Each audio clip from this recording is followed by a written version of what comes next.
tell me a little bit about the Irish Fire? Well, it started in 1916 with the Easter Rising, where the Irish people were being governed by the English, and the Irish records were being stored in the GPO, which is the General Post Office in Dublin City, and the the rebels, as they were called, stormed the GPO, and that's what started the fire. And so all the records went up in flames. And those records were a true census record, a household census record. Yeah, there was pre 1901 census records, and there were other records as well.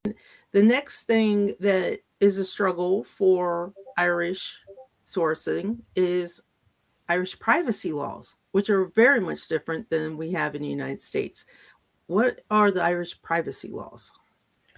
Yes, in Ireland there's a 100-year privacy rule, so all the Irish censuses end in the ones, and so the last available census until recently was the 1911 census, so that was released in 2011.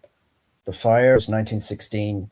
Anything apart from the 1901 and 1911, those are the earliest censuses until this year that you would have been able to access. There was no census in 1921 because there was the Irish Civil War, and then there's a census that came out in 1926, and that was just released this year. There was no census in 1921 because there was the Irish Civil War, and then there's a census that came out in 1926, and that was just released this year. So what was released and when was it released this year? There was 1926 census. This is the first census since the Irish Free State. So beforehand, there was the 32 counties, which included Northern Ireland.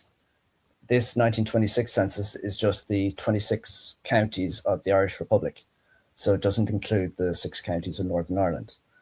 So yeah, that's the first census since Ireland became their own country, separate from the United Kingdom.